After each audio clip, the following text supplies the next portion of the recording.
Esto no puede verse como un evento hacia aislado, creo que de aquí tendríamos que derivar de verdad un colectivo de colectivos, redes, para trabajar esto y de verdad ver qué consecuencias prácticas podemos derivar. Creo que es para mí una cuestión vital en todo este proceso de cambios y de transformaciones que hizo posible nuestro gran Hugo Chávez, ¿no?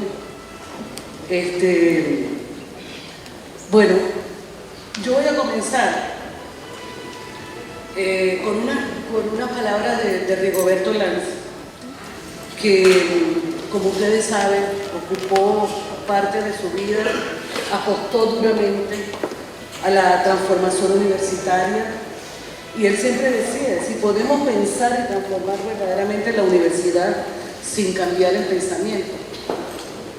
Su respuesta fue siempre no, hay muchísimos argumentos. Entonces, yo creo que desde esta perspectiva, las palabras que yo traigo acá dicen lo siguiente, y voy a ir recortando mucho ya por la obra, por cosas que ya especialmente María Hilda ha señalado y me permitirán recortar esto. Rigoberto decía en uno de sus artículos de prensa, decía lo siguiente: una dimensión que tiene que ver con el pensamiento crítico y con la transformación de la universidad, decía, pensar desde el sur quiere decir exactamente eso, tomarse en serio la contextualización de la producción intelectual, llevar hasta el final la impronta de una ruptura epistemológica con la lógica neocolonial del imperio, descubrir en la latinidad un chance de nuevos horizontes de reconfiguración cultural. No se trata de la tontería de dejar de leer a los clásicos o de relegar tradiciones fecundas que están allí de obligada referencia. Yo creo que esto nos sitúa en uno de los nudos fundamentales de la cuestión que nos convoca este encuentro. Una cuestión que es de múltiples aristas, de múltiples dimensiones. Yo solamente aquí ofreceré algunos trazos, ¿no? Más bien como para problematizar algunas cuestiones, más que como respuestas acabadas, ¿no? Por una cuestión que asumo vital, pero como una cuestión que será siempre abierta, pues nunca estará inacabada en términos de un proceso de transformación radical de nuestra sociedad, que no lo será si no existe una transformación radical de eso que se llama cultura. ¿Por qué? Porque por allí pasan y circulan la producción de subjetividades, la construcción de subjetividades. Con subjetividades reaccionarias no podremos construir socialismo. Entonces, desde esta perspectiva, creo que es importante plantearse dos preguntas que tienen que ver: ¿qué significa descolonizar el pensamiento? ¿Y se puede descolonizar el pensamiento en una universidad neocolonizada? Yo creo que son preguntas que tenemos que hacernos. Ambas exigen mostrar en qué consiste esa mirada sobre el mundo y sobre nosotros mismos que se ha caracterizado en términos de mirada colonial o neocolonial y que aún sigue siendo reproducida en la universidad. Pero también apreciar si estas preguntas tienen algo que ver con la crisis de racionalidad y de legitimidad que impacta a la universidad hoy, aunque no seamos conscientes de ello, pero que nos impele a plantear el reto de cómo pensar desde el sur. Yo aquí compartiendo los aportes de pensadores como Boaventura de Sousa Santos, como Santiago Castro Gómez, como Edgardo Lander, como el mismo Rigoberto Lanz, entre otros, puede sostenerse que esa mirada colonial sobre el mundo y sobre nosotros mismos se inscribe en una matriz epistémica configurada y desplegada en el curso de la modernidad occidental, especialmente de esa modernidad articulada al binomio capitalismo-colonialismo. Una matriz en el que se entrecruzan la exaltación de la razón, de esa razón de la que hablaba María Linda, la fe en el progreso y la certidumbre de la marcha lineal de la historia hacia la perfección de la humanidad. Por eso Rigoberto dice mucho: a mí cuando oigo la palabra progreso me engrincho. Entonces, digamos, fue un estudioso precisamente de esas claves. Y de eso, digamos, de esas claves que se hicieron valores civilizacionales y de la civilización occidental, que al mismo tiempo se montó sobre la disyunción o la dicotomía entre los pueblos civilizados y los pueblos bárbaros. Entonces, creo que esto es, y esto se sigue arrastrando, esto es una herencia que seguimos llevando a nuestras espaldas, aunque no nos demos cuenta. Podemos a veces incluso estar muy conscientes de esto. Quienes saben del lenguaje saben de las trampas del lenguaje, así como el lenguaje nos hace trampas. Y entonces hablamos a veces el mismo lenguaje del colonizador, creyendo que hablamos un lenguaje descolonizado. En esta misma matriz epistemológica se instaura el proceso de dogmatización de la ciencia, expresado en su concepción como el único modo legítimo de conocimiento, a partir de indiscutibles supuestos relativos a la coincidencia entre el lenguaje universal y unívoco de la ciencia y las observaciones, a la certeza de la objetividad como conocimiento de las causas, a la distancia entre quien conoce y lo que se conoce, es decir, lo que se llama el sujeto de conocimiento y el objeto de conocimiento. Esa distancia planteada como una garantía de objetividad y la presunción de que los únicos límites del conocimiento son los que derivan del desarrollo de los instrumentos lógicos, deductivos o experimentales.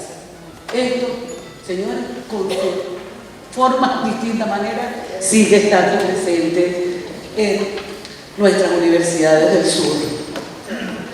Esta concepción emerge y se consolida con la formación del sistema mundo capitalista y la expansión colonial de Europa, imponiéndose progresivamente la idea de que el mundo de la naturaleza y el mundo del hombre son mundos ontológicamente desligados, así como la certeza de que la función del conocimiento es ejercer un control racional sobre el mundo natural y social. Esto es constitutivo de esa racionalidad, de ese modo de razón que se nos impuso.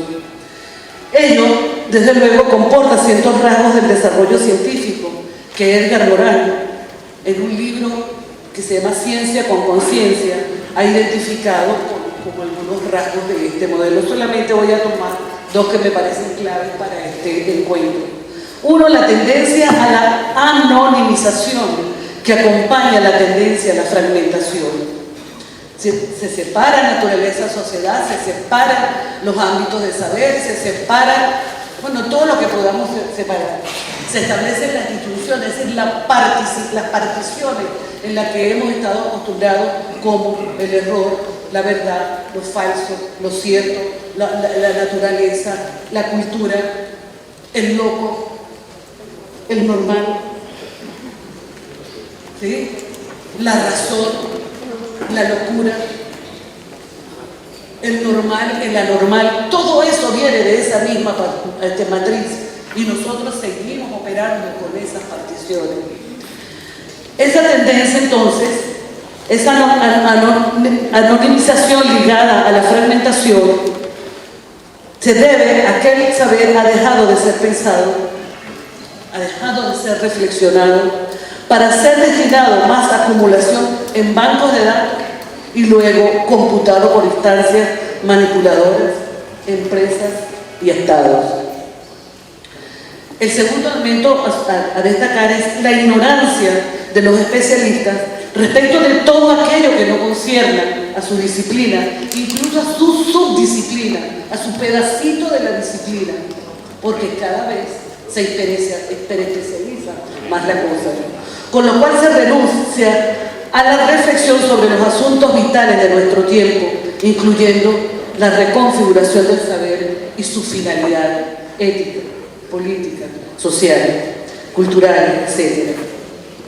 De esta manera, el desarrollo de la ciencia ha marchado junto al desarrollo de la inconsciencia también sobre la potencialidad de sojuzgadoras y mortales del propio desarrollo científico, sobre el hecho de que los poderes creados por la actividad científica escapan completamente a lo científico, pues el poder científico fragmentado en la investigación es concentrado en el nivel de los poderes económicos y políticos.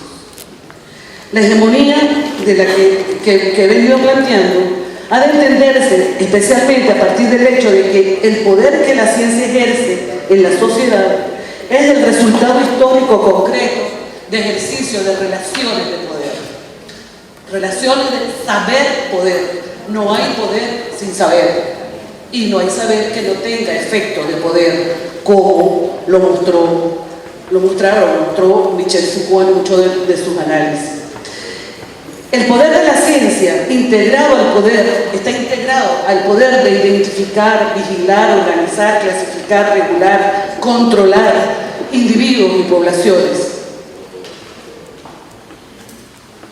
De modo que la función principal de los discursos dominantes en la modernidad y tendidos como verdaderos, como incuestionables, ha sido el de perpetuar un régimen de verdad, es decir, el régimen de la verdad científica que rige las formas de enunciar, de clasificar, de juzgar, de instruir saber y su medio.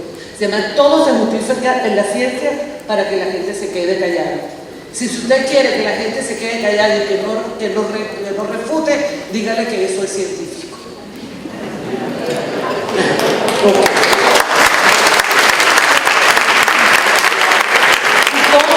Decía, escribió, cada sociedad tiene su régimen de verdad, su política general de la verdad, que legitima, autoriza e impone determinados discursos y determinadas prácticas como verdaderas, que establece técnicas y los procedimientos que son autorizados para obtener la verdad científica, que impone la posición de quienes son los encargados de decir qué es lo verdadero y qué es lo falso, los investigadores y los profesores, en el caso de la universidad. Por eso nosotros no tenemos la culpa, formamos parte de ese régimen, una red, somos nudos en esa red que hemos sido incapaces de romper, pero porque no logramos asir, pues hay que asirla para poder romperla. ¿Cómo funciona eso en cada caso? Uno de los efectos, precisamente, de poder de los discursos, en lo que se ha desplegado esta modernidad occidental, articulada al binomio capitalismo-colonialismo, ha sido desde la construcción de la inferioridad social y cognitiva de individuos, grupos y pueblos enteros. Se trata de la construcción que ha implicado lo que Boaventura de Sousa Santos plantea como un rasgo constitutivo de dicha modernidad, de esta razón, su configuración y despliegue como una razón indolente. Yo creo que esto es un concepto no solo hermoso, sino que es un concepto que está en el clavo del asunto. Esa razón indolente que lleva a la invisibilización, a la negación, y no solo eso, el aniquilamiento, es decir, la destrucción total de otros modos de pensar, decir, hacer y sentir.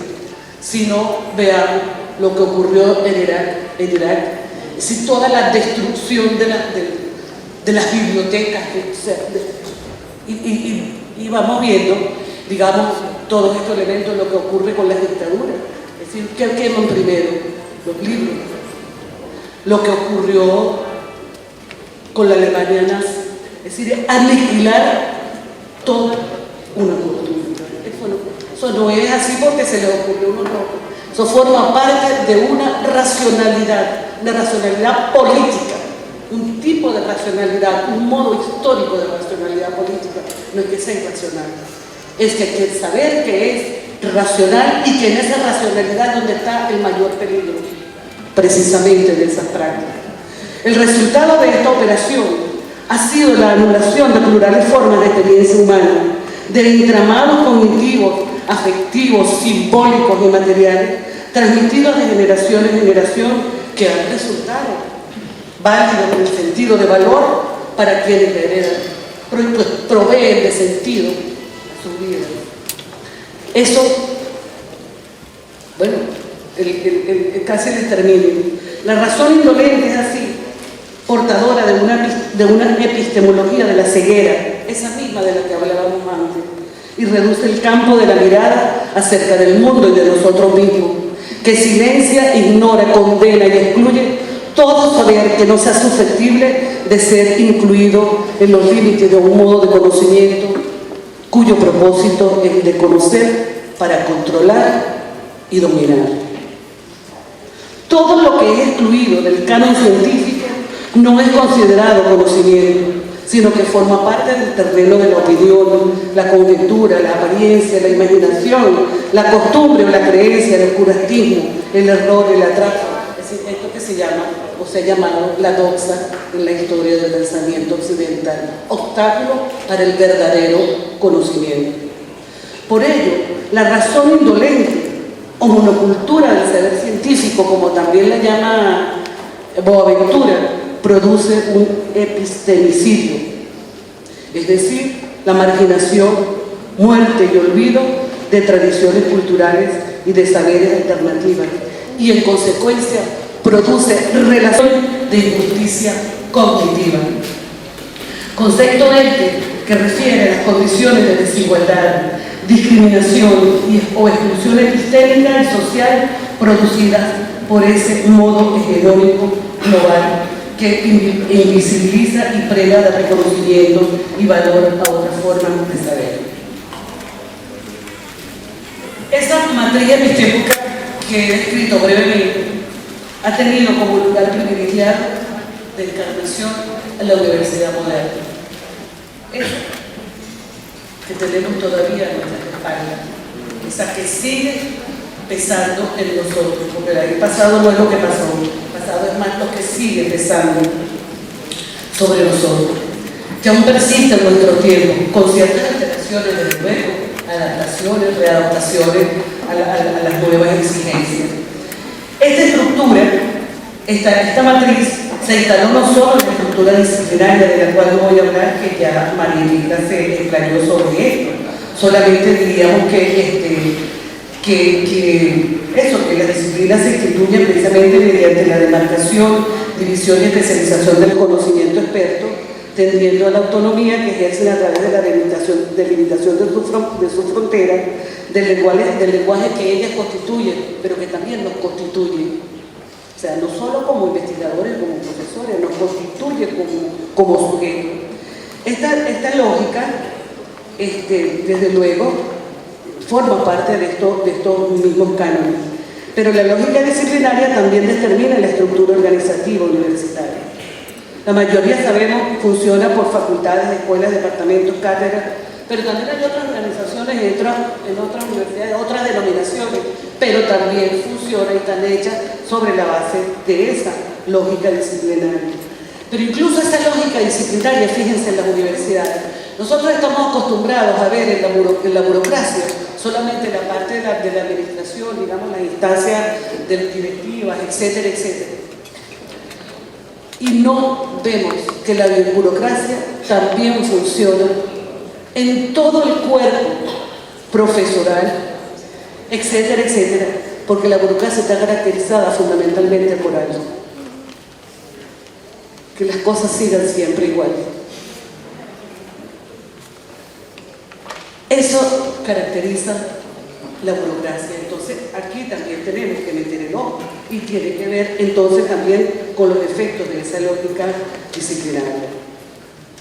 Bueno, algunas reflexiones en torno a la posibilidad de echar a andar, de darle concreción a ese vínculo entre una universidad decolonizada y un pensamiento descolonizador.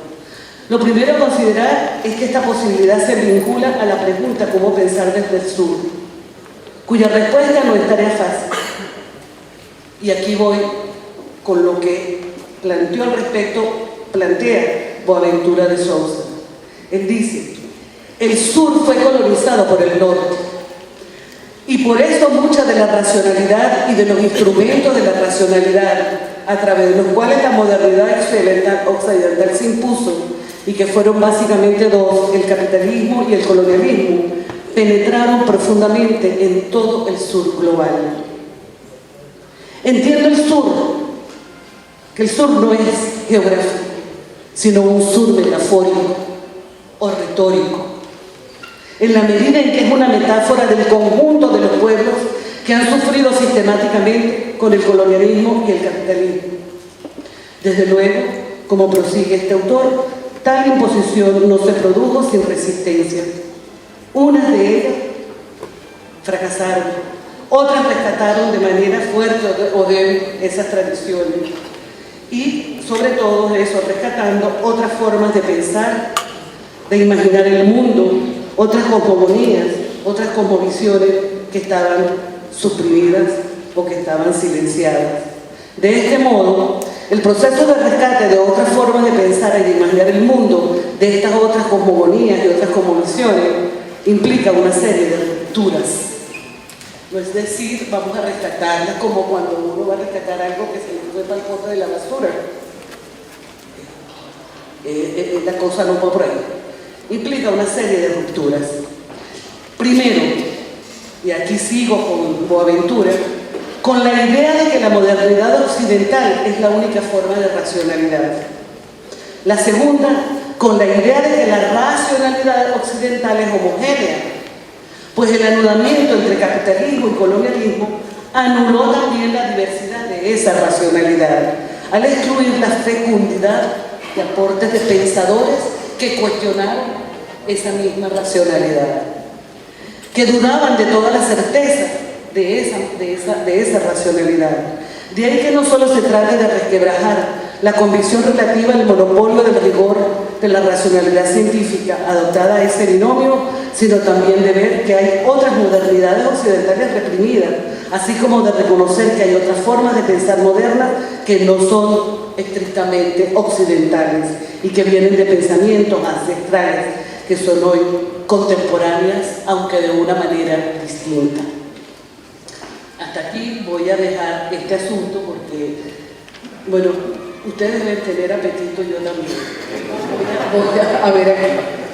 Bueno, digamos que el chico, el niño, un bebé, hermosamente hizo su ponencia y hay que felicitarlo. Él planteaba precisamente uno de los, cómo se daban cuestiones en el caso de las universidades, todo el tema de la mercantilización, de la formación, de la unilateralidad, del individualismo, etcétera, etcétera. Bueno, yo creo que eso hay que tomarlo en consideración. Digamos, eso tiene que ver también en una caracterización cruda. Yo creo que hay que hacer un diagnóstico crudo de nuestra universidad. Hay que hacerlo. A la gente no le gusta, pero si no se hace, no sabemos. Eso es como cuando un médico va, si no hace toda la cuestión de, ¿verdad?, de divulgar todo, no va a tener un buen diagnóstico. Entonces, yo creo que hay que hacerlo sin que nosotros tengamos miedo que salgan las cosas que tengan que salir. Yo creo que no solamente las universidades tradicionales, las nuevas universidades han comenzado a agarrar el camino de la lógica disciplinaria, y yo creo que se puede recoger vela, y yo creo, como decía María Evita, por las universidades territoriales hay que hacer todo el esfuerzo para que esa lógica, no por la disciplina en sí, estamos hablando de esa lógica, de una lógica. Entonces, creo que en este sentido hay una de las cosas que me gustaría sobre todo enseñar respecto a solamente un mínimo aspecto de esta universidad que hoy tenemos, es el hecho que la universidad sea hecho corporativa, aunque no sea en la práctica, en la materialización, de hecho corporativa en sus integrantes. Una empresa que ya no sirve al progreso material de la nación ni al progreso moral de la humanidad, como de acuerdo a los relatos modernos, sino al capital globalizado. De ahí que el conocimiento científico no sea ya legitimado ni siquiera en las ideas de progreso de la nación o en la emancipación humana, sino en la capacidad de ser útil a los poderes. De manera que la pregunta que se hace generalmente ya en el seno, nosotros todos hemos podido apreciarlo como profesores, incluso ya los estudiantes no preguntan, ¿es verdad eso? No, sino ¿para qué sirve? Eso se llama, señores, la instrumentación absoluta del saber, la que niega toda posibilidad de relación, digamos, incluso de lo que tendremos que llamar vinculación práctica, pero que no es esa, no es el para qué sirve, es otro tipo y es otra perspectiva. En este contexto, entonces, pareciera que la posibilidad de una universidad descolonizada, habitada por un pensamiento descolonizador, uno se niega de antemano, porque las condiciones están como no muy buenas, no, se trata de crear condiciones. De esta manera, yo creo que habría que plantear algunas cositas, si tampoco es que todo sea tan malo en nuestra contemporaneidad. Emergen nuevos paradigmas alternativos de pensamiento que incluso en el terreno científico comienzan a provocar rupturas con la colonialidad fomentada por la epistemología racionalista, aún en esos mismos ámbitos científicos. Entre ellos, el paradigma del pensamiento complejo, que también comienza a tener lugar en los intersticios de la universidad.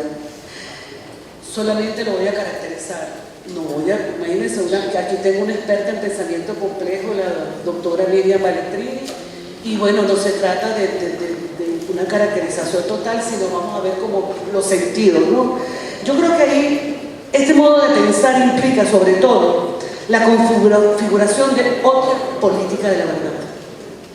Es decir, esa política que estamos hoy construyendo, otra política de la verdad, otra ética y otra estética del conocimiento que van haciendo suyo una razón sensible, atenta a las señales que ofrece la vida cotidiana, ¿sí? Lo que nos está pasando hoy. Atenta a esas señales. Yo le he dicho a varios compañeros, hay que ver la riqueza que se está produciendo en este país, en las formas de organización popular, en las formas de ejercicio, en los espacios de ejercicio del poder popular, y no conozco un solo intento en la universidad donde se busque estudiar esos espacios.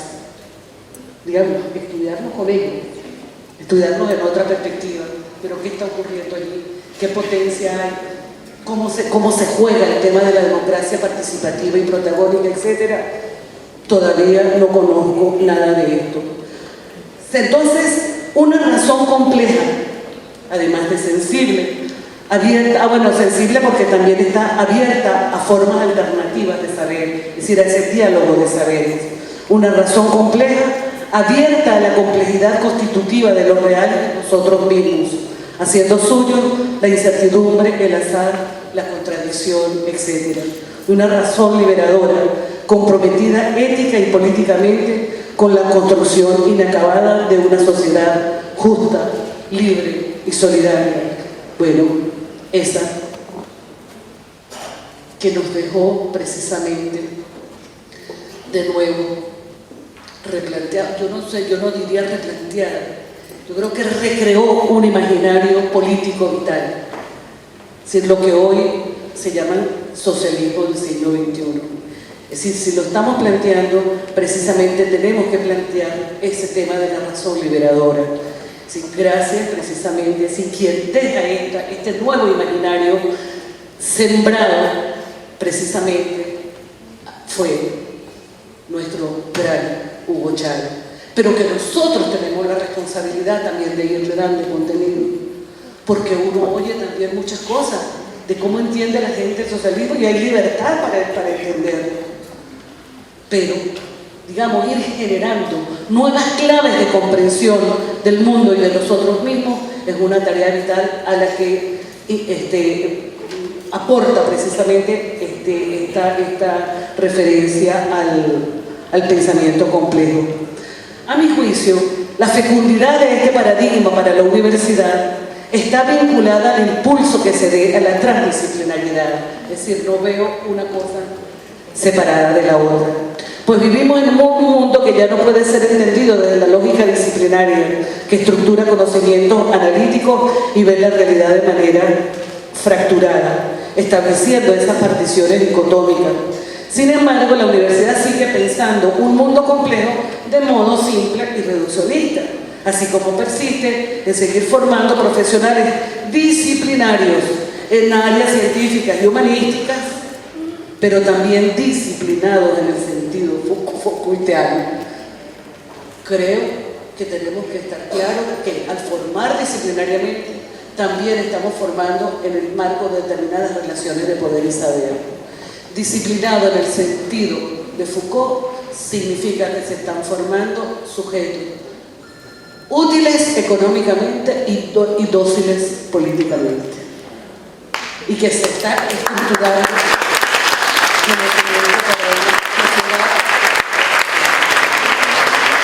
que no es precisamente el despliegue y el despertar de procesos que podamos decir estamos construyendo en cada espacio, en cada experiencia socialista.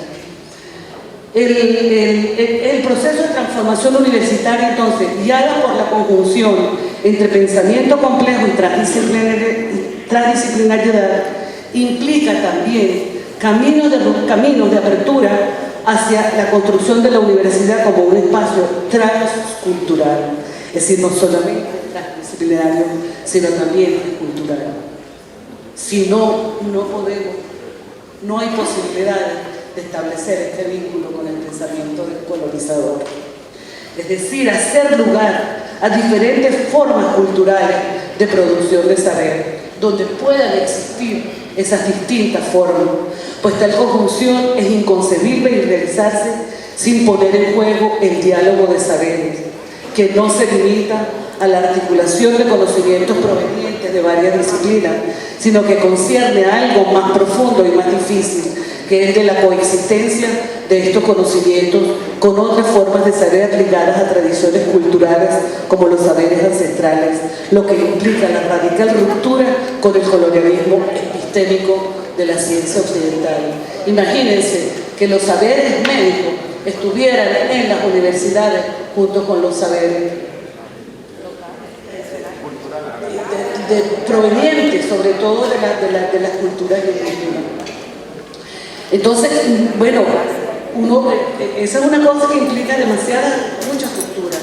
Para finalizar, digamos entonces que el proceso de descolonizar la universidad, descolonizando el pensamiento, y de descolonizar el pensamiento, descolonizando la universidad, implica al menos lo siguiente, solamente como algunas claves: generar nuevas claves de comprensión para la comprensión del mundo y de nosotros mismos, de los complejos procesos culturales en sus alcances mundiales, nacionales, con sus paradojas.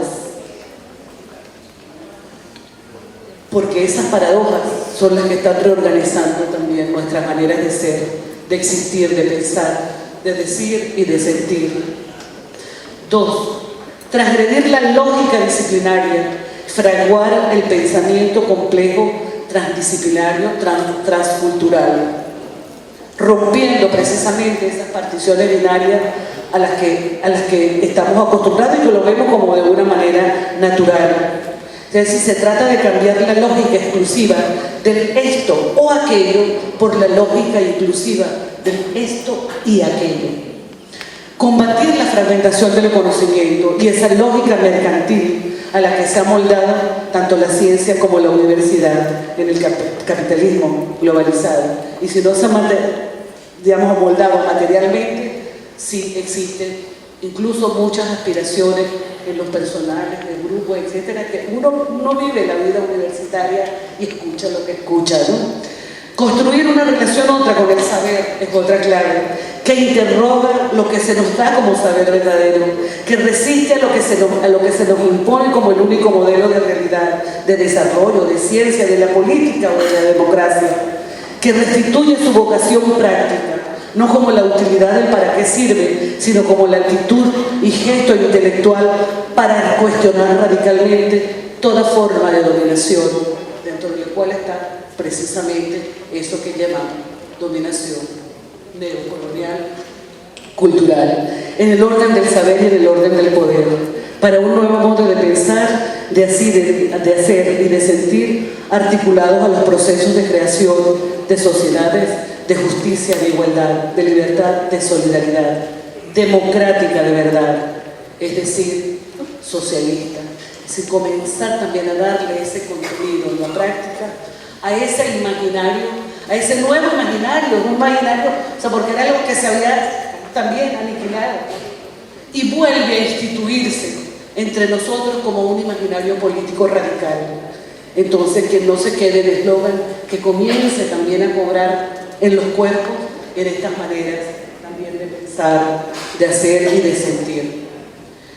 Impulsar la creación de espacios y proyectos transdisciplinarios y transculturales, con miras a generar articulaciones con proyectos nacionales, aunque no nacionalistas, que pongan en juego lo que de Sousa Santos llama globalización solidaria del pueblo del sur.